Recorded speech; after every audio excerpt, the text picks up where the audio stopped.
Want your podcast and videocast to be seen, heard, found, and rewarded in this noisy digital world? Then join podcast industry experts Tom Hazard and Tracy Hazard as they debunk all that outdated and bad advice you've been getting from the podcasting gurus and share what actually works today, bringing you those smart cut tactics proven to feed thousands of brands, blogs, videos, podcasts, and social channels with bingeable, original voices like yours. Get ready to feed your brand. Hey there, welcome back to Feed Your Brand. I'm Tom Hazard, your host, and today I'm going to talk about unveiling the secrets, what no one tells you about website revamps. And I have to say, I'm very passionate about this. I kind of geek out on it. I'm going to give you a little fair warning, although I'm going to try not to get terribly technical and in the weeds here too much. But you can consider this a podcaster public service announcement. And really, I think not only for podcasters, anybody listening to this podcast or watching this video who has a website and is considering revamping it or has revamped their website recently, you want to listen to this because you probably don't know if you've already revamped your site. There's some things that you may not even know to check on and make sure that we're done properly that could be killing your discoverability, really tanking your website analytics. And if you're considering redoing your website, revamping your website sometime soon, you need to know about some of these things to ask the right questions of whoever is working on your website. Now, this is kind of like one of those old TV shows where we've changed the names to protect the innocent and, type of thing. I'm going to be a little bit anonymous and not going to out anyone here. Yeah, but I do have a couple of cautionary tales, a couple of recent examples that really motivated me and made me realize I had to share this information with all of our podcast listeners, our podcast customers. Because I've just seen so many people make some big mistakes, some unforced errors they didn't need to make had they known to ask the right questions of their resource. So let me take example A right off the bat. Existing podcasters, been a done-for-you Podetize customer for probably 4 years, I think. And in fact, when it came to their podcast website, Podetize created it for them. And we do that for about 5% of our customers who need that. Now, this is not about us building a website. Their first podcast website had grown over years, gained a lot of keyword rankings, a lot of organic traffic, and they had about, they had on this particular show, something in the neighborhood of 80 or 83 podcast blogs, comprehensive ones on their website. And their website had a lot of backlinks, had a lot of keyword rankings, and was getting organic traffic from Google search. Well, this company just decided on their own, hey, we need to update our branding for our business and our podcast. They didn't even tell us they were doing it. They figured, hey, we need some professional branding expert to do this, and they redo their show brand.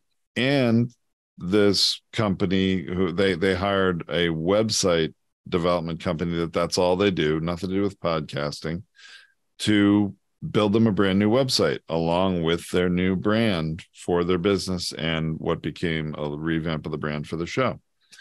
And then they told us about it when it was new, and hey, we need you to post our new blogs for new episodes to this new website. Okay, fine. Well, this web developer told them, oh yeah, they'd create them a new website and that they would transfer all of their blogs from the old website to the new website.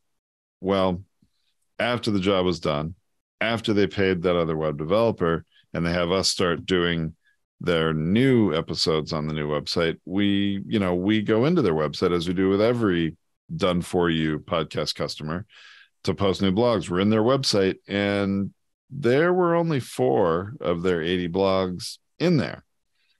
And even those 4 were not properly copied over, configured for SEO.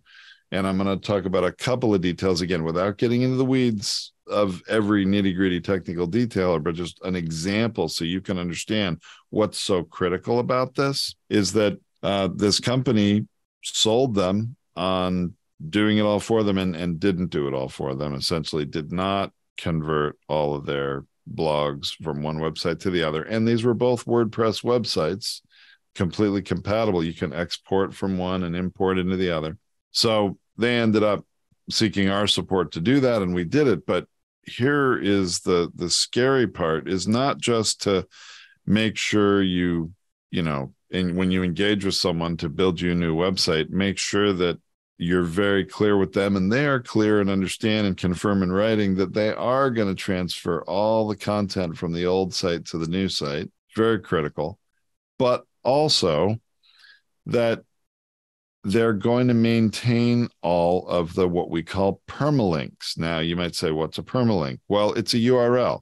You know, if you click into any page of a website or any blog of a website, there's this long string, yourwebsite.com, and then this long, you know, usually code, name, dashes in it, all sorts of things that represents a page on the website. That link, that URL is the permalink, and you don't ever want it to change. This is the real fundamental thing, because Google gets to know your website over months and years. It has indexed the website, meaning it has a map of the whole site. It knows all the pages there. It's crawled through every page and read all the words and associated those words with search results in their search bar. And if you change that URL of those pages, any of those pages, it breaks all that information and Google has to start all over again. So what happened with this podcast customer, when all their blogs were not transferred over and the ones that were didn't have the same URL, to Google, this is a new website and it's a new blog and it doesn't trust it yet. And this podcaster lost a huge amount of value, equity that had been built in their website, in their domain name within Google. And they end up coming to us and we have to do some triage and pick up the pieces and restore all those blogs. But those permalinks are critical. And so this customer lost an awful lot of Google traffic, Google ranking. It did build back up because you can fix these things. It just takes time and it doesn't happen immediately. So if you go too far in making changes to your website and you're rebuilding everything from scratch, it's important to know that Google understands revamping websites, creating a new website. You can, within a 30-day period, changing from one site to another, you won't lose everything. It's not like every time you revamp a website, you're going to start from zero. No, in fact, hopefully you don't lose anything, but you've got to maintain all those pages and all those links, especially for the blogs. Now, another thing that happens when you create a new website, if you've changed, even if all the content's there, all the pages are there, and you've changed those permalinks, you've changed, the identity of those pages out on the internet, you also might have a lot of backlinks that get broken. What are backlinks? Well, backlinks are a link from someone else's website to a page on your website. So you can imagine, if you're a podcaster, you've been creating and publishing podcasts for years with guests that have their own websites, and they then might have a media page, a press page, an about page where they've got information about, hey, I was on this person's podcast, and here's a link to it from my website to a page on their website. You revamp your website and that link changes. Now you've got a broken link. When somebody clicks it on that guest website, it brings up a 404 error, doesn't go anywhere if that link that was not maintained. Now, two ways you can accomplish this. You don't want to have to rely on communicating with the guest and say, here's a new link. Would you update it on your website? I think it has a very low percentage of success, of probability of actually happening. What's better is you know what the link was to the page on your website because it was a page on your website, and you, I'm sure, have that information or had that information. If for some reason you cannot maintain all of the permalinks, all the original URLs for those pages on your website, which is, by the way, the number one recommendation, as I said before, maintain all those links. Just because you revamp a website or you build a whole new one does not mean any of those links need to change. That they can all be the same. But let's say there's a good reason why they needed to change. Well, then you have to make sure your web developer, if they're going to do that, creates a complete list of what are called 301 redirects. This would be in your website. It says, hey, anybody who comes into my website to this link, that's the old one, instead go to this link. So they get to the resulting same page. That's okay too, because Google will see that and eventually update their indexing and change what page that the search results go to.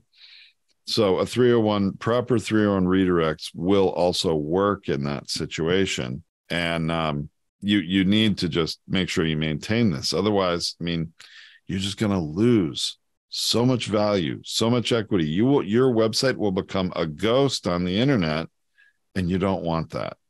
You know, all of us that are podcasting, that have our podcast pages on our website and have a blog for every episode, it's tremendous value in that. And you've heard us say this on many episodes of Feed Your Brand. There's just huge value. I still, you know, any of you listening to this as a test, go to Google right now and type in worst podcast websites. And I'm sure even if you're listening to this a year after I've recorded and published this episode, it's probably going to be the same, because it's been about 5 years since that episode of Feed Your Brand published, which is about the best and worst podcast websites. And that blog still comes up on the first page of Google search 5 years later for that search term. That's the kind of value I'm talking about. We get people come to our website, learning about our company who didn't know us, learning about our podcast who didn't know about it, and weren't even looking for a podcast, but they were searching on Google for something about websites, and that blog post comes up. That's the kind of value I'm talking about. You can lose in an instant when you revamp your website or rebuild your website, and you either hire someone to do it who doesn't know what they're doing or doesn't care. All they wanted was to get your money and build you a new website without having to worry about all those technical details of making sure all of those permalinks are maintained going forward or properly redirected, as I said, is another, I would say, second best option. You can hurt yourself tremendously. So now the third thing I want to talk about in this episode, you know, we talked about revamping your website and not maintaining permalinks. You want them to do the same. If you can't do it, you got to do redirects. Okay. Well, I encountered another situation very recently. It's another cautionary tale. This podcaster has been doing a great job for 3 years at least since they started their show. And they just made an internal decision with their web developer that they wanted to change a part of the structure of their website. And their website had the structure of their domain name /podcasts, plural, is where their podcast page was. And then all the blogs were underneath that. And they wanted to change it to podcast singular. And they also decided even though the best permalink for SEO is a long string of text where the title of the episode is a part of that permalink, that is an SEO best practice, that they wanted to change it and make it so that people could just go to their website name /podcast/ the guest name, first name, last name, as one word, and make it easier for them to talk about episodes. And they started to change permalinks, do all the stuff, and it created a huge hassle. And the reason I'm sharing this, you know, recent experience with you is there was a good way to handle that. Now, you want to make the change in the structure of the website from podcasts to, you could do that. You need to put in a redirect that is going to catch everything that was under what that old name was to the new one. And you can do that as a global redirect, what they call a wildcard type of a redirect. Just, hey, everything that went here instead go there. Basic thing. But when it comes to that permalink of doing the guest name, a guest name is a really bad permalink to have for your episode, because, well, for a number of reasons. One is, well, do they have a funny spelling of the name? Are people going to understand that? But it's also short. It doesn't have anything to do with the title of the episode. Rarely do we title an episode as a podcaster only the guest name. There's some longer title that's better for SEO. It's more about what's in it for the listener. What are they going to get when they listen to this episode? Then they're searching on the guest name. Now, the guest name can be a part of the title. It can also be a part of the permalink if you want it to be, but it shouldn't be the only part of it. And so we came up with a strategy to help this customer out where, it's just easier for you, the host, as you're talking about an episode, as you're emailing someone about an episode, as you're maybe speaking from the stage, as this customer did at an event, and said, hey, you need to listen to this episode, go to mywebsite.com/guest name. They wanted to be able to say that. Well, that's wonderful. You can do that. You can create a 301 redirect for anything you want. You can make up anything. You can make it mywebsite.com/episode 1, episode 2, episode 3, if that's easy for you, or the guest name as one word, or the guest name, first name dash last name, whatever convention you want. You can do that, but you create a short URL, easier for people to remember, that will forward people to the existing long permalink, the existing URL that's better for SEO, that has really what the title of that blog article episode is. And so you can accomplish all these things and make it easy for you as a host to remember and say, oh, you're interested in this? Go listen to that episode. And you can text them a link and it's easy for you to remember, to remember that whole long, crazy string. Wonderful. Just do it in the right way. And don't trip on an unintended landmine that's going to blow up your website SEO, your rankings, and your traffic. So that's, again, the overall point that I want to share with you today, and try to save you some headache, unlike these other two recent Podetize customers had, where they were trying to improve their businesses. They were trying to improve their websites for good reasons. And like I said at the beginning, if you want to update or revamp your website, wonderful, please do. I'm all in support of that. And anybody really should be who supports you. But you've got to make sure you know what you're getting into, that you're doing it the right way, that the resource that you hire, if you're not doing it yourself, knows what they're doing, and ask the right questions. Hey, you're going to build this website. You're going to revamp my website. Are all the permalinks going to be the same as they are for every page and every blog? Make sure the answer to that is yes. And that if they don't do it at the end of the day, they're responsible for doing it. So you don't have to hire someone else to pick up the pieces, as a couple of our customers did. And if there's a good reason why they're not going to maintain all those permalinks, then are they going to, as a part of their service, take the time to create all those proper redirects, especially so all those backlinks that have been built up from other websites are the same. So people don't click a link from someone else's website and end up with a 404 page, sorry, file not found on your website. No one wants that. People are going to say, oh, great, bad link, forget it. Next, on to the next thing. Just got to make sure you think about these things, and probably more. Although today, all I'm talking about is these, few key things is, maintaining all the content. Remember, there were three things: maintaining all the blogs from the start. Second thing is maintaining the permalinks. Third thing is, if that maintaining the backlinks.